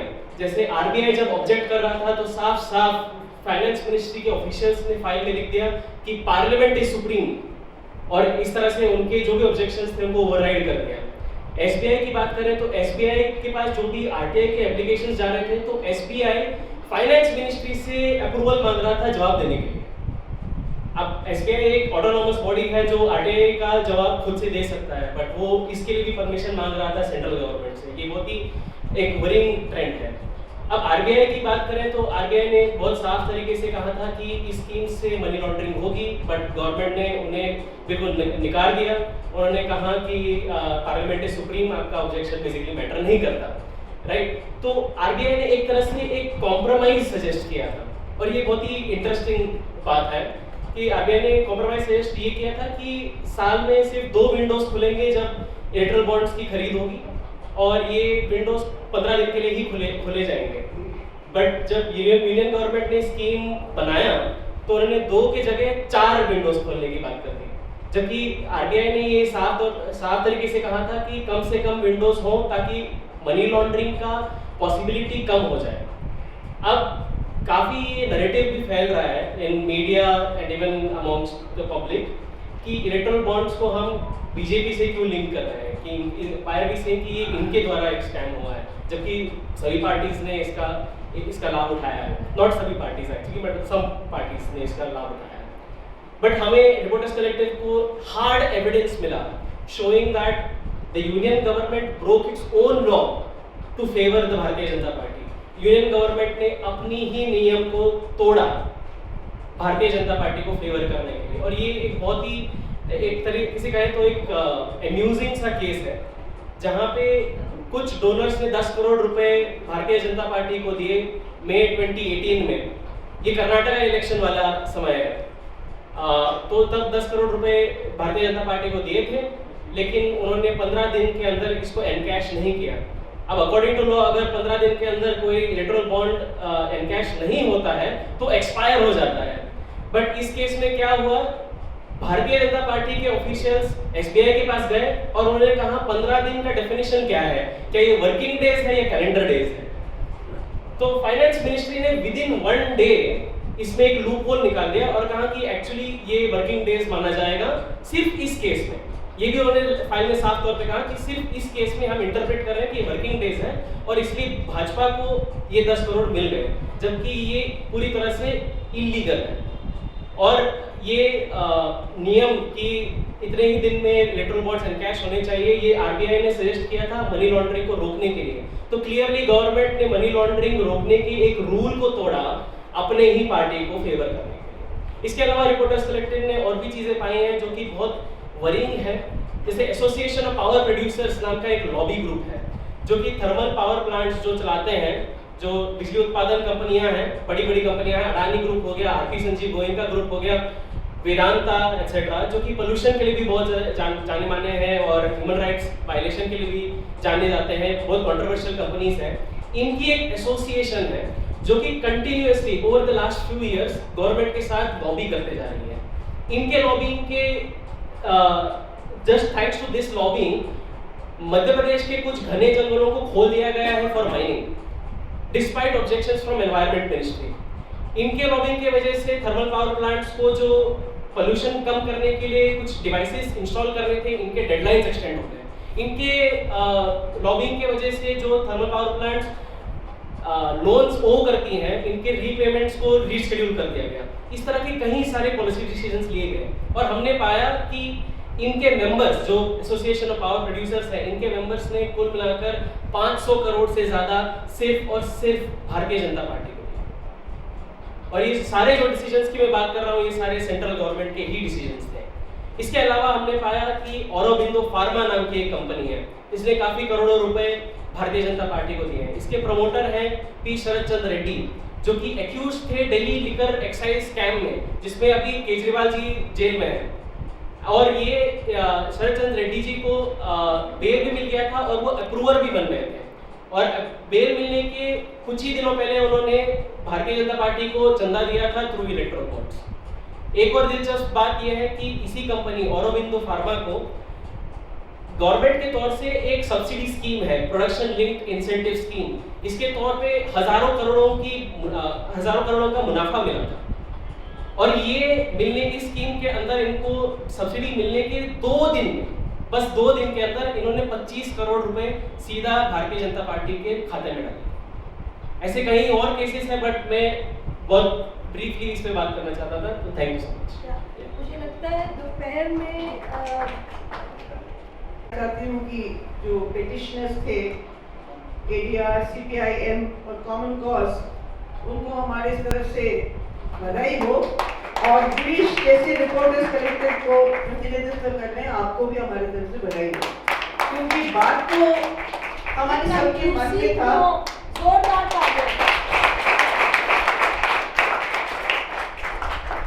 ये बात हमारे सबके मन में जिस दिन से पार्लियामेंट में ये मूव हुआ कि ये होना चाहिए इलेक्टोरल बॉन्ड्स का, तब से सबके दिमाग में चल रहा है। मगर मैं ये कहना चाहती हूँ, काफी ग्रामीण लोग यहाँ हैं। कितने लोग हैं यहाँ जो गांव से आए हुए? जरा हाथ खड़ा करें। राजस्थान इलेक्शन वॉच, जो कि हम लोग यहाँ से हर गांव में, हर पंचायत में जाके चुनाव से पहले ये कहते थे, हम तो इन सारी चीजों को देखे हैं, क्विड प्रो को भी देखे हैं, हर चीज को देखते हैं। पैसा सीधा जाता है, पैसा जाता है, उसका फायदा होता है। और हम सोचते थे कि केंद्रीय सरकार इस चीज को नकार कर, एक सुधार कर ऐसा कानून लाएगी जिसमें सुधार हो सकता है। यदि हम करप्शन को और इमोरालिटी को, अनैतिकता को लीगलाइज करते हैं तो ये देश पहले से बर्बाद है। ये चीज मैं कहना चाहती हूँ इसलिए क्योंकि बहुत सारी बातें डिटेल में आपके सामने आ गया है। जब सूचना के अधिकार के संघर्ष हुआ इसी राजस्थान में सबसे पहले, तो हम कहते थे अंग्रेजी में the devil lies in the details. तो आपने सारे डिटेल्स को सुन लिए, मगर डेविल का रूप क्या है ये थोड़ा हमें देखना पड़ेगा। ये डेविल ये ऐसा डेविल है या ऐसा राक्षस है जो हमारे पूरे चुनावी पद्धति और उसके रीढ़ की हड्डी जो इलेक्शन है उस पर जंग और उस पर भ्रष्टाचार फैला रहा है। यदि बनाते समय यदि जंग लग गया या बनाते समय भ्रष्टाचार की वजह से उसकी विचारधि पूरा हमारे सारे जो मूल्य है, संवैधानिक मूल्य है, वो भंग हो जाए, तो फिर आने वाले दिन में क्या होगा? तो जो जितने बातें हैं सारे भयानक हैं। एक जो बात है कि हम आरटीआई वाले तो पॉलिसी के ऊपर हमारे नियंत्रण के लिए लड़े थे। जो 1994 में राजस्थान में शुरू हुआ, हमने यही कहा था नीति निर्धारण के ऊपर जनता का नियंत्रण होना चाहिए। और वही संघर्ष में कई सारे कानून आए, सूचना का अधिकार का कानून भी आया, उसका बिल्कुल पलट कर लोगों से बिना बात किए फाइनेंस बिल द्वारा लाकर बिना कोई चर्चा ऐसा कानून लाया गया जो बिल्कुल हमारे नियत और हमारे पूरे मान्यताओं के खिलाफ है। तो हम लोगों को वही से डरावना एक चीज दिखता रहा। हमें एक दो चीजें और कहनी है कि सूचना का अधिकार का एक बहुत बड़ा जीत है, इसको भी हमें मानना चाहिए कि बार बार जनता के बीच में यही चर्चा होता है जहां भी मैं जाती हूँ कि वो क्या नहीं कर रहा है। सूचना के अधिकार का ढांचा बदल गया, उसमें बहुत सारी चीजें हो गई, अभी क्या उतना लायक है कि नहीं है। हमें समझना चाहिए कि उसको लायक बनाने के लिए हमें संघर्ष भी करना पड़ेगा। और ये संघर्ष इसलिए हमें सशक्त करता है क्योंकि ना केवल इस संघर्ष ने किया काम, मगर इस पे कई जीतें हुई हैं और बहुत भारी जीत हुई है। इन जीतों को समझकर हमें आगे काम बढ़ाना पड़ेगा। हमें ये समझना पड़ेगा कि वोटर का अब राइट टू इंफॉर्मेशन के ऊपर जिस दिन आप हमला करते हैं उस दिन हम तानाशाह बन गए हैं। हमारे ऊपर वोट किस लिए ले रहे हो? आपके सामने है कि ऑपोजिशन तो खड़ा नहीं है, ऑपोजिशन का पैसा है नहीं, ऑपोजिशन के कई लोग जेल में डाल दिए गए, तो बिना ऑपोजिशन का एक तरीके से ये चुनाव हो रहा है। ऑपोजिशन के पूरे सशक्तिकरण के साथ हमारे सामने आ नहीं रहे हैं। उसके साथ साथ जो संघर्ष करने वाले, जो सरकार की तरफ से जो पार्टी नुमाइंदा आजकल राज कर रहा है, उसको इस तरीके से सशक्त करेंगे तो बहुत ही भयानक परिस्थिति होगी। और हम सब लोग इसको पहचानते हैं, और पहचानने के बाद मेरे जो गांव से भाई बहन आए हैं उनसे मैं इतना ही निवेदन करूंगी कि जब आप वोट करने जाते हैं तो आप ये ना सोच के जाइए कि जो पार्टी हमारे भाई बिरादरी को खड़ा करता है उसी को वोट करना है और दूसरों को वोट नहीं करना है। अब इस बार इसको समझ के जाइएगा कि वोट उसको देना चाहिए जो हमारी सारी व्यवस्था को भंग ना करे और उसमें भ्रष्टाचार ना लाए। हमारे ये सारे जो जितने भी चीजें कही गई हैं उससे एक दो चीजें मुझे लगता है। एक तो सूचना के अधिकार को एक संवैधानिक अधिकार बनने के लिए हम लोगों को संघर्ष करना चाहिए। वो केवल डेरिवेटिव ऑफ आर्टिकल 19(1) नहीं होना चाहिए। हमारे लिए we must make it itself a constitutional right, ताकि उसका उल्लंघन कहीं हो तो हम लोग उसके ऊपर काफी काम कर सकते हैं। बहुत ही महत्वपूर्ण चीज है जिसके लिए हमें संघर्ष करना चाहिए। हमें इसलिए भी संघर्ष करना चाहिए कि सूचना के अधिकार के जो आंदोलन है इसको आगे ले जाने के लिए हम लोगों को बहुत बड़े पैमाने में भारत में घूमना पड़ेगा। हम लोगों को उसी उत्तेजता के साथ, उतने ही परिश्रम के साथ, उतने ही काम के साथ जहां लोग हैं वहां पहुंचना पड़ेगा। ये पार्टियां अपने सोशल मीडिया द्वारा और झूठ द्वारा तो पहुंच रही है, हम लोगों को पहुंचना पड़ेगा। और ये तो अभी चुनाव तो आ ही गया है, जहां तक हम इस चुनाव में कर सकते हैं उसमें तो कर ही सकते हैं। इसके बाद भी हम इस चीज को बहुत लेके आगे बिल्कुल करना पड़ेगा। हम तो एक्सटॉर्शन के खिलाफ गांव में छोटी सी बड़ी लड़ाई लड़ते हैं, एक एक चीज पे लड़ते हैं कि एक्सटॉर्शन नहीं होना चाहिए। ये एक्सटॉर्शन को लीगलाइज कर रहे हैं, एक्सटॉर्शन को ऐसे पेश कर रहे हैं जैसे ईमानदारी का पक्ष ले रहे हैं। ये जो झूठ बोले जा रहे हैं, इस झूठ को पर्दाफाश करने के लिए हम लोगों को बहुत मेहनत करना पड़ेगा। नहीं तो आम इंसान जो चुनाव में जाता है वो वैसे ही शिकार है जाति का, वैसे ही शिकार है भाई बिरादरी का, वैसे ही शिकार है चारों चीज का। और अब इसके ऊपर एक माथे पे और डाल दे, और ये जो प्रचार प्रसार हो रहा है उसमें उल्टी बातें सीधी बातें सब सोशल मीडिया में जाता है, तो हमारे ऊपर ये बहुत बड़ा एक जबरदस्त जोर है कि हम लोगों तक इन बातों को अच्छी तरह पहुंचाएं जो आज हम सुने हैं। सूचना के अधिकार का अंत यही कहना है कि वो एक कानून जिसको जितना भी वो खत्म करना चाहे, सरकार ने उसके ऊपर जितना भी वार किया हो, अभी भी उसकी जो बुनियाद है वो थोड़ा सशक्त है। तो हम लोगों को सूचना के अधिकार को आगे ले जाना चाहिए, उसको सशक्त करना चाहिए। और पूरे आंदोलन की तरफ से जिन्होंने ये पिटीशन डाला और वो जो कोर्ट जिसने इसके ऊपर निर्णय दिया उनको धन्यवाद। मगर इसकी एक टिप्पणी भी है, 2017 में पिटीशन डाला था और निर्णय आया है 2024, कुछ चंद महीने पहले, इलेक्शन के कुछ चंद महीने पहले। कोर्ट के ऊपर एक सवाल है, अरे निर्णय देना ही था तो 6 महीने तो दे देते, हमें 8 महीने तो दे देते, ताकि इस बात को लेकर हम जनता के बीच में घूम तो सकते थे। आपने हमें 1-1.5 महीना भी नहीं दिया है, तो कहां तक इस भारत देश में भिन्न भाषाओं के साथ, भिन्न जगहों के साथ आंदोलन कहां तक पहुंचेगा? क्योंकि इन सब चीजों को जो आप बहुत ही अच्छी बातें सुने हैं आज, उसको आंदोलन द्वारा आगे तक नहीं ले जाएंगे तो राजनीतिक बदलाव नहीं आएगी, एक आंदोलन नहीं खड़ा होगा तो ये कानून भी भंग नहीं होगा। तो national campaign of people's right to information, जिसकी मैं पूर्व सक्रिय कार्यकर्ता थी और आजकल थोड़ा मैं अलग हट के भी काम करती हूँ, बैक सीट की चली गई हूँ, कोई बात नहीं, वो भी मेरा ही आंदोलन है, मेरा ही अभियान है। शुरुआत में मुझे याद है हम लोगों ने कब इसको शुरुआत किया था, तो उस आंदोलन की तरफ से मैं आज अपना झक मार के अपना हक ले रही हूँ कि सूचना के राष्ट्रीय अभियान इस मुद्दे को कोने कोने तक देश में पहुंचाने की कोशिश करेगी। अपने हर एक इकाई में हर एक जगह से इस मुद्दे को सरलीकरण करके लोगों तक पहुंचाने की हम कोशिश करेंगे। जैसे आप रिपोर्टर्स कलेक्टिव अपने शक्ति से काम करते हैं, हम आंदोलनकारियों की यही शक्ति है कि जो बहुत ही पेचीदा समस्या मामले हैं और भाषा जो कठिन है उसको सरल करके हम लोगों तक कैसे पहुंचाएं ताकि लोगों में बदलाव आए। क्योंकि दोस्तों कितना भी हम उजागर करें, वो जो गांव का वोटर है, जो कस्बे का वोटर है, वो जब मतदान पेटी में अपना मत डालेगा उसको ये समझ नहीं है तो हम वहीं के तहीं रह गए।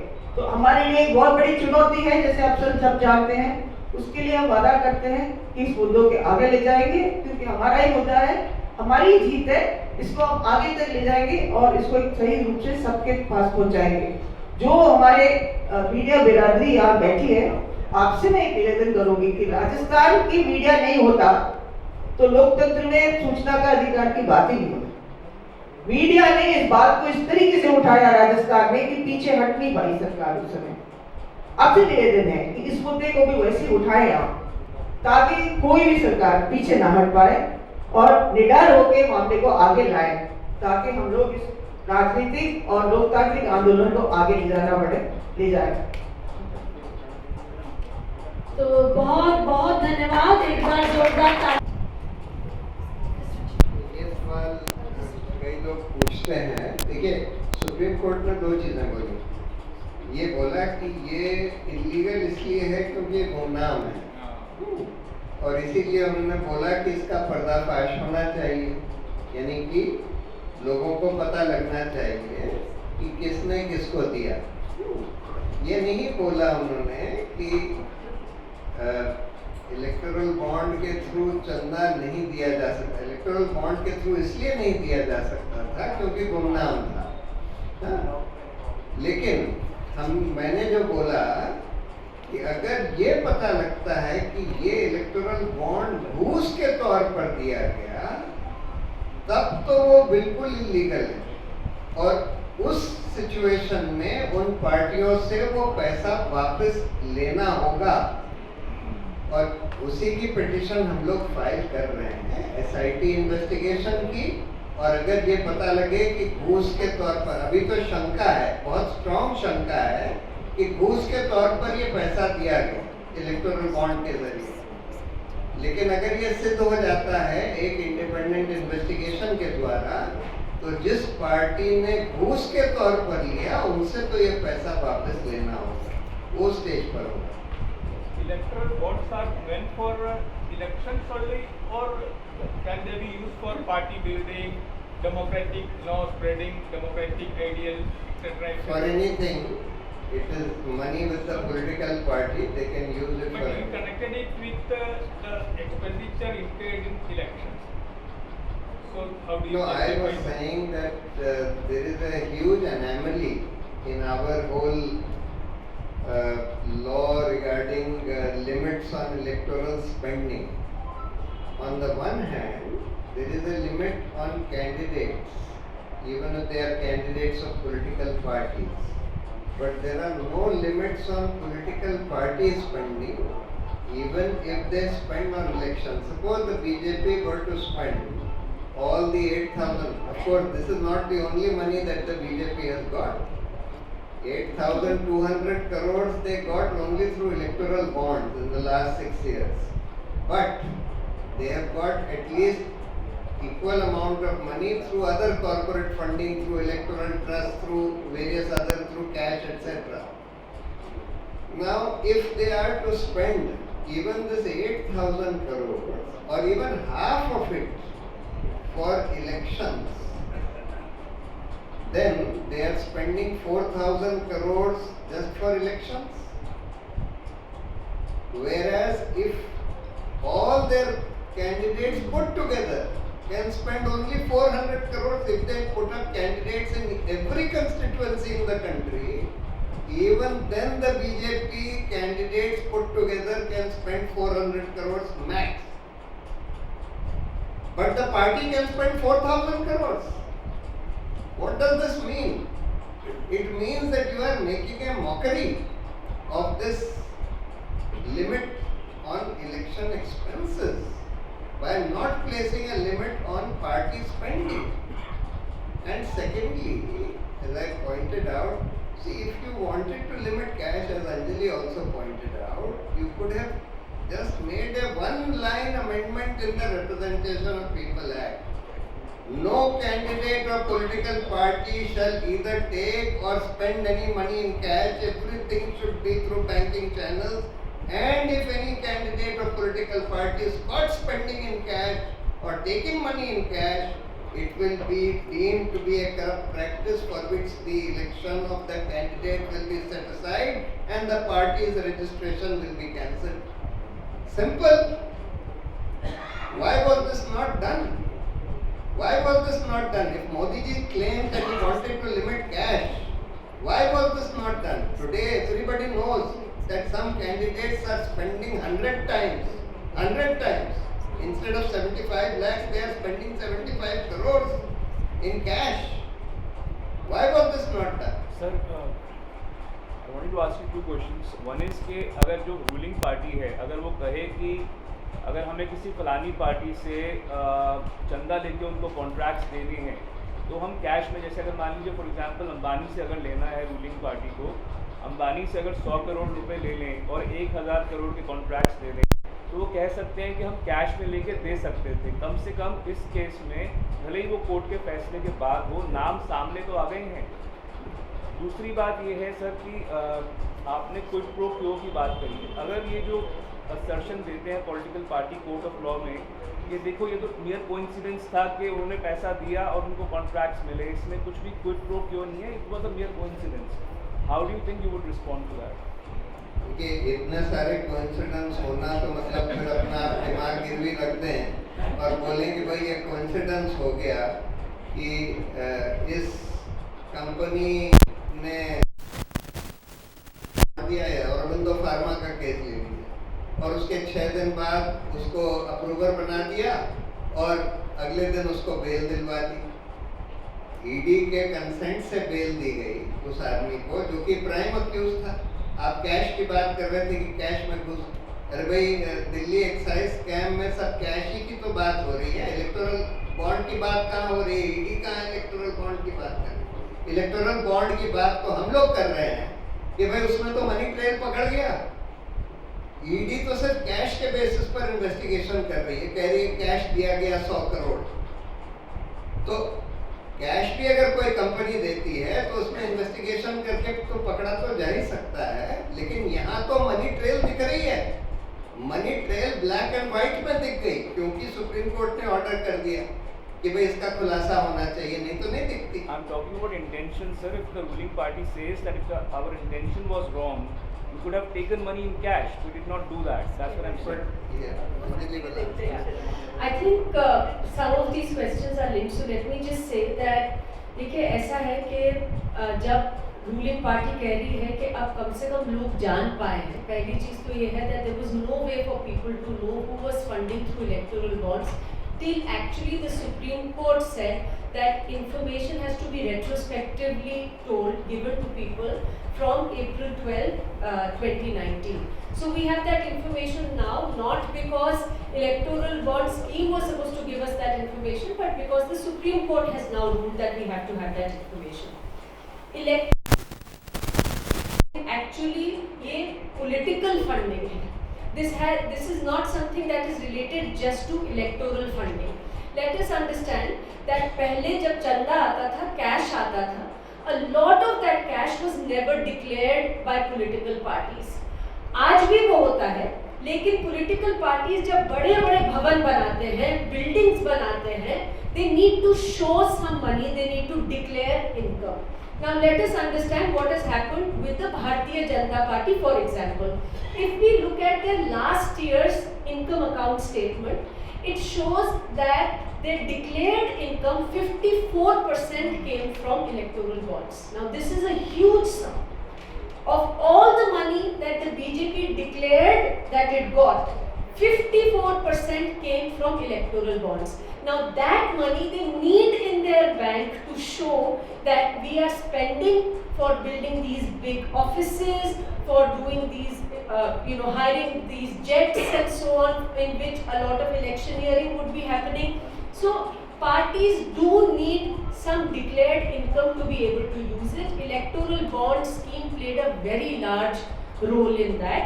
और ये जो आपने बात कही कि जो बड़ी बड़ी कंपनियां हैं, वो चाहे अडानी अंबानी कोई भी हो companies, one expectation was that जब डेटा सामने आएगा तो यही कहा जाता था कि भाई उसमें उन्हीं के नाम आएंगे, उन्हीं कंपनियों के नाम आएंगे, क्योंकि देते तो वही होंगे, ये तो सभी जानते हैं। आप बताइए कितनी कंपनियों के नाम आए हैं, बड़ी कंपनियों के? क्या अडानी अंबानी टाटा बिरला के डायरेक्टली नाम आए हैं? Actually what needs a probe is that ये कौन सी शेल कंपनियां तो नहीं है कहीं, ये कौन सी कंपनियां हैं जो लॉस मेकिंग है कहीं, वो तो नहीं यूज हो रही for money laundering and giving money by some big companies. So what this entire data is showing is that there are some companies जो कि समझ में आ रहा है, जैसे क्विक करके क्विक सप्लाईज है, which is now it's very clear it's Reliance based company, जिन्होंने एक अराउंड 500 करोड़ रुपीस दिए हैं। बट ऐसी तमाम कंपनियां होंगी, क्योंकि किसी भी बड़ी कंपनी का नाम तो डायरेक्टली आया ही नहीं। So that means this electoral bonds, even what we are seeing today is just the tip of the iceberg. There needs to be a deep probe for the real truth to come out. आज हमारे पास purchasers के नाम हैं, जो real donors थे वो कौन थे, ये तो probe ही बता पाएगा। भूषण जी ने कहा कि इतने सारे कोइंसिडेंसेस नहीं हो सकते हैं, और अगर मान लीजिए बीजेपी कहती है कि अगर सारे का सारा चंदा का बंदा ही था, क्विड प्रो क्वो ही था, तो अगर 37% हमारे पास आया है तो 63% औरों के पास क्यों गया है, विपक्ष के पास क्यों गया है? नहीं, वो जो बीजेपी की पहली बात यही है कि जो प्रधानमंत्री ने जो बात कही कि 37% हमारे पास आया बीजेपी के पास, 63% दूसरी कंपनियों के पार्टियों के पास गया, वो ओनली फॉर दोज कंपनीज जिनके ऊपर ईडी सीबीआई के रेट्स चल रहे थे। ओवरऑल द इलेक्टोरल बॉन्ड्स का जो 16,500 रुपए का चंदा, करोड़ रुपए का चंदा था, उसमें से 50% से ज्यादा lion share went to the BJP. 8,500 crore rupees nearly went to the BJP. Now ये जो 37% है, हो सकता है कि कोई कंपनियां हैं जो कि पॉलिटिकल पार्टीज को पैसे दे रही हैं किसी क्विड प्रो क्वो के लिए, लेकिन बीजेपी के साथ जो पूरा उनका लेन देन है वो इसलिए comes under a cloud because उनके ऊपर ईडी सीबीआई आईटी के रेट चल रहे थे, जो कि किसी और पार्टी का उसके अंदर कोई हस्तक्षेप नहीं हो सकता। वो केवल रूलिंग पार्टी को इसलिए पैसा देंगे कि अगर वो चाहते हैं कि उनके ऊपर जो रेट चल रहे हैं वो बंद हो जाए, इन्वेस्टिगेशन बंद हो जाए। तो सवाल इसका नहीं है कि कितना प्रतिशत बीजेपी को गया, सवाल ये है कि जो भी बीजेपी को गया उन कंपनियों के द्वारा क्या वो एक्सटॉर्शन मनी था, क्या वो ऐसा पैसा था जो कि उनके खिलाफ इन्वेस्टिगेशन बंद करने के लिए दिया गया था। So the percentage there is not relevant. The important thing is that those companies, why were they giving to the ruling party at the center when they were being raided by these investigative agencies and the IT department? देश में परसों से चुनाव। Can we just take? I just want to say two things on your, आपने जो कहा, पहली बात आपने कहा कि नंबर 1 कम से कम पता तो चला, ये कह रहे हैं। मैंने नहीं कहा, मैंने कहा अगर रूलिंग पार्टी ये कहती है, ruling party not yours, you put forth a statement of the ruling party that says कम से कम पता तो चला, लेकिन रात दिन वो कानून केवल इसलिए बना था कि पता नहीं चले, कहते हुए कि पता, हम ट्रांसपेरेंसी ला रहे हैं, लेकिन पूरा कानून बना हुआ था। Nikhil ji, that was not my point. My point was if the ruling party says कि अगर हम नहीं ले लेते सारा पैसा, तो separate point. The second, that was a separate point. क्योंकि रूलिंग पार्टी कह रही कि आपको ये होता नहीं तो पता नहीं चलता, तो बिल्कुल होता नहीं तो पता नहीं चलता। आज वही पॉइंट जो अंजलि और प्रशांत जी ने कहा था कि आपके कुछ चीजें खर्चे ट्रेस होंगे ही होंगे, यहाँ से नहीं तो वहां से ट्रेस होंगे, लेकिन कहाँ से मिल रहा है वो नहीं पता चल रहा था क्योंकि आपने ऐसा कानून बना दिया। आज आप फेसबुक को दोगे, आपको एडवर्टाइजमेंट दोगे आपके सारे फर्म्स में, कंपनीज में, तो वो ट्रेस होगा वो पैसा, दैट इज ओवरबॉर्ड वाला पैसा। तो उसके लिए आपको कहीं से कहीं पैसा चाहिए। अब वो कहाँ से आ रहा है वो आप दिखा नहीं रहे थे, ये अब दिखना चाहिए हमेशा, 24 घंटे सब समय दिखना चाहिए। The second point that you made about coincidence, the whole idea of conflict of interest says there is no question of coincidence. If there is a conflict of interest, you do not do that. मेरी पत्नी की company है, मैं बैठा हूँ कोई इस दफ्तर में और मैं कहूँ कोइंसिडेंस है कि मैंने पत्नी की कंपनी को दे दिया कॉन्ट्रैक्ट। अब वो कोइंसिडेंस बिल्कुल हो सकता है, लेकिन it is it's a norm of law of conflict of interest. So someone who has a case against them, it's a conflict of interest. Someone who's getting a contract is a conflict of interest. So either you should not get that contract, even if you are the best possible, because you have donated, or you should not, if you have a case against you, you should not donate. It's as simple as that. So we will move towards wrap up. हाँ कविता जी, मैं ये इतना कहना चाहता हूँ, ED CBI की जो red वाले मामले में कोई थानेदार 2 लोगों को अरेस्ट करके लाया, उसके बाद उसको जो पैसा मिला वैसा का वैसा ही, यदि किसी ईडी सीबीआई ने किसी को अरेस्ट किया है, केस किया है, उनके खिलाफ कोई मामला चल रहा है, तो ईडी सीबीआई के थ्रू जो बीजेपी को पैसा मिला है वो अंडर कंट्रोल है भारतीय जनता पार्टी के, तो ये क्या नैतिकता है? ये भ्रष्टाचार नहीं है क्या? ये सीधा सीधा भ्रष्टाचार है कि यदि कोई थानेदार पकड़ के लाता है, उसको पैसा मिलता है, तो थानेदार को पैसा मिला है, तो यही भारतीय जनता पार्टी ने सेम ऐसा ही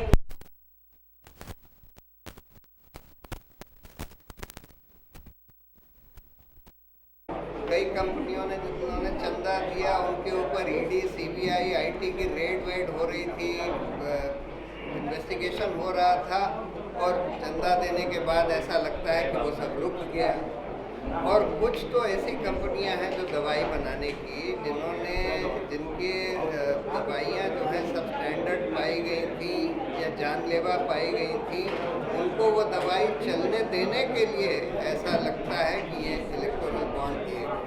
तो ये सब हमारे प्रिवेंशन ऑफ करप्शन एक्ट में संगीन अपराध है, इसका इन्वेस्टिगेशन होकर जवाबदेही तय होनी चाहिए। इसमें कंपनी के लोग, पार्टी के लोग, सरकार के लोग और ईडी आईटी सीबीआई के लोग, ये सब लगता है शरीक हैं। इन सब का इन्वेस्टिगेशन होना चाहिए, जिसलिए इनको दंडित किया जा सके।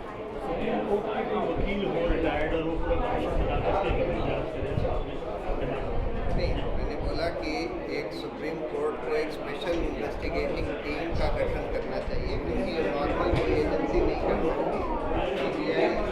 सीबीआई के भी ऑफिसर्स का इन्वेस्टिगेशन होना होगा।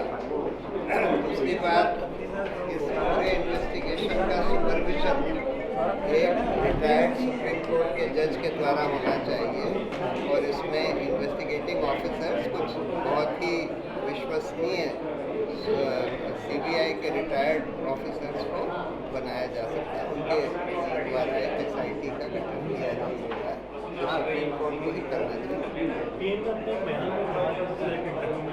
बाकी पॉलिटिकल पार्टीज को भी ज़्यादा अलग चंदा मिला, इनका मतलब ये था कि इस तरह से ना हो कि बाकी पॉलिटिकल पार्टी इग्नोर हो जाए, सत्ताधारी पार्टी के ऊपर आक्षेप लगे कि भाई ये आपको ही आपके इन्फ्लुएंस में करना दिया, बाकी पॉलिटिकल पार्टीज की कंट्रीब्यूशन को उनकी साइलेंट किस तरह से आते नहीं सर। देखिए, इसमें आधा पैसा भाजपा को मिला है, बाकी आधा पैसा बाकी सब पॉलिटिकल पार्टियों को मिलाकर मिला है, लेकिन ज़्यादातर उन्हीं पॉलिटिकल पार्टियों को मिला है जिनके राज्य में शासन थे। तो हो सकता है उनको भी पैसा घूस के तौर पर ही दिया गया, कई केसेस में घूस के तौर पर। ये तो पूरा इन्वेस्टिगेशन से पता लगेगा कि किसने घूस के तौर पर पैसा लिया उन कंपनियों से जिनको उन्होंने किसी ना किसी तरह से कुछ ना कुछ फायदा पहुंचाया। इन्वेस्टिगेशन है। जैसे राजस्थान में कांग्रेस सत्ता थी, तो इसमें इस तरह की संभावना है? बिल्कुल संभावना है। अपोजिशन पार्टीज के जहाँ राज्यों में शासन है, हो सकता है उन लोगों ने भी घूस ली, वो इन्वेस्टिगेशन से ही पता लगेगा। आपने कहा कि 75 लाख का खर्च की जो लिमिट है पर कैंडिडेट वो बना रखी है, वो ही इतनी सख्त नहीं है जिसको सख्त किया जाना चाहिए। साथ ही साथ पार्टीज़ के ओवरऑल एक्सपेंडिचर के ऊपर भी जो चुनाव आयोग को रिएक्ट करना चाहिए कि भाई उनका दायरा क्या है। नहीं, बिल्कुल इसका तो कानून बनना चाहिए ना। पहले कानून था, एक दूसरे तरह का कानून था जो ये कहता था कि अगर कोई पॉलिटिकल पार्टी किसी कैंडिडेट के लिए खर्च करेगी तो उसको कैंडिडेट के खर्चे में डाला जाए। वो कानून खत्म कर दिया गया और पॉलिटिकल पार्टी के ऊपर कोई लिमिट नहीं लगाएगी। तो अब तो ये है कि भाई कैंडिडेट 75 लाख खर्च कर सकता है, लेकिन पॉलिटिकल पार्टी 20 करोड़ खर्च कर सकती है उसी कैंडिडेट के ऊपर। तो इसका कोई मतलब नहीं रह गया ना। लोगों तक पहुंचने की कोशिश कर रहे हैं, प्रेस कॉन्फ्रेंस करनी चाहिए और ये भी बात एक रखी गई बहुत कम वक्त मिला। सुप्रीम कोर्ट का जो जजमेंट है वो बिल्कुल इलेक्शन के काफ़ी करीब आए। देश भर में आप घूम करके लोगों को बताना चाह रहे हैं कि किस तरह से ये चीज़ है, उस पर उनको क्या सोचना। जी हाँ, ये इलेक्टोरल बॉन्ड का इतना बड़ा मुद्दा है जिसको वर्कला प्रभाकर जो निर्मला सीतारमण के हस्बैंड हैं वो कहते हैं कि ये विश्व का सबसे बड़ा स्कैम है। इसके बारे में लोगों को जानकारी तो होनी चाहिए कि क्यों ये इतना बड़ा स्कैम है, किस तरह का स्कैम हुआ है और इसके क्या क्या खतरे हैं। बहुत बहुत शुक्रिया आपका। आप बताया